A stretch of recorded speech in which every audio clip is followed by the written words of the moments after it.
The challenging part for road crews are county roads like this one. Allow people to pull into parking spots at Fountain Square Park. Instead, backing up is the only option.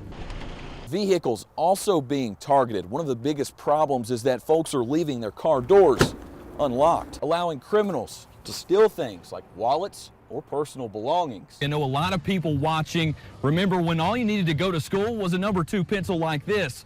Unfortunately, though, that doesn't cut it anymore. Now what you need is all kinds of things that are in this sack right here. A composition book, a notebook. I mean, there were people lined up all throughout this highway. This road actually leads into downtown Albany here in Clinton County. We are learning new information right now about the death of that 2-year-old boy that happened inside the Amish home you can see just behind me. In speaking with the Barron County Sheriff just moments ago, he told me that they just discovered that it was a gunshot that caused his death. Guys, that's right here on Cumberland Trace Road, a very serious accident, a semi versus motorcycle. And as we all know, that is never a good story. It's a question I have for you. This salt right here, and I'll show our viewers, this is the salt that they use to treat the roadways. When I think of salt, I think of something that sits on my table that I put on my food to make it taste better. Is this the same thing, or is it a different mixture? Tucked away in a grove just outside of Beaver Dam, Kentucky, you'll find a shed. Come right on in. Inside, a man crafting toys, hours on end, to give to any and every child he sees. Believe it or not,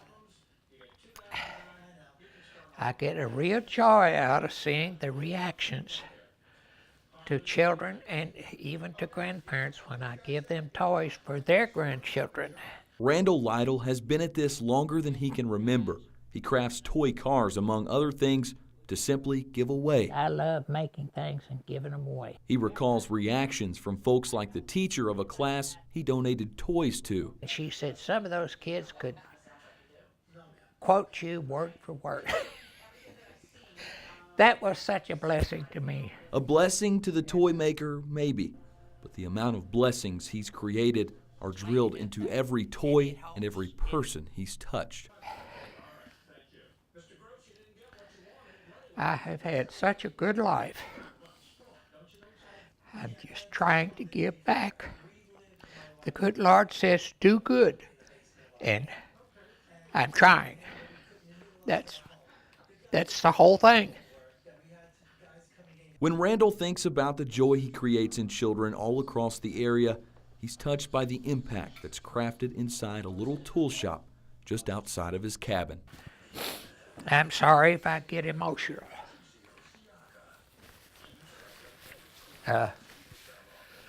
That's just the way an old codger is. You may think Randall would get tired of making all these toys. Think again, though. He has no plans of stopping. As long as the good Lord allows it. All right. When he takes me home, why, that'll be the end of it. In Beaver Dam. It helps me keep on keeping on. Dalton Godbey, 13 News.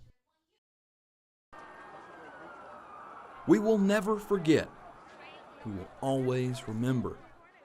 We remember where we were, what we were doing, what we saw.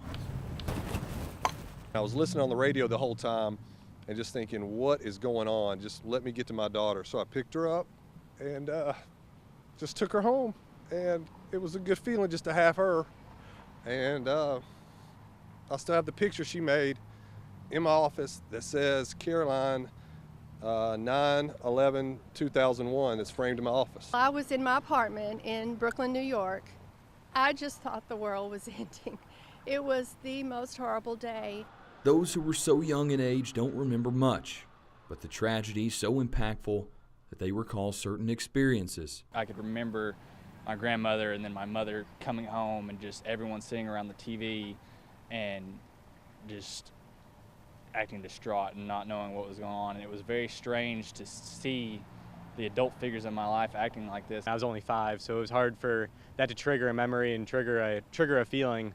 But looking back at it now, I mean, it's something that'll change all of our lives forever. Whether in New York City or in Bowling Green, Kentucky, we all felt it. This town felt it. This town remembers it.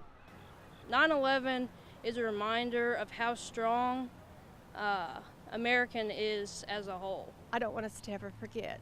We forget so many things in 17 years, but what happened on September 11th, 2001, we will never forget. Nope, I never will forget it. Never will, huh? Nope. Dalton Godbey, 13 News. Flames still burning after a house caught fire early Sunday morning, leaving this Morgantown family with nothing.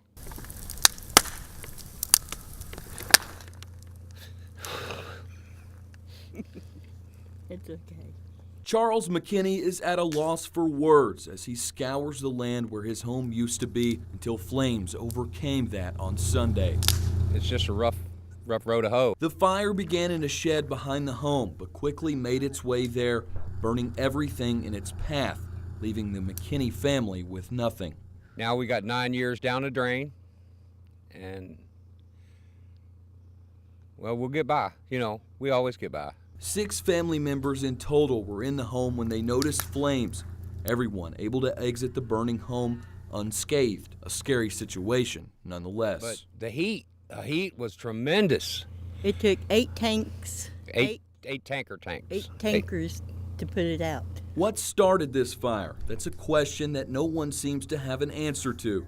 But the McKinneys suspect it was just an unfortunate situation. That I put a battery on charge about 10 o'clock, and that's the only thing that had power going to it.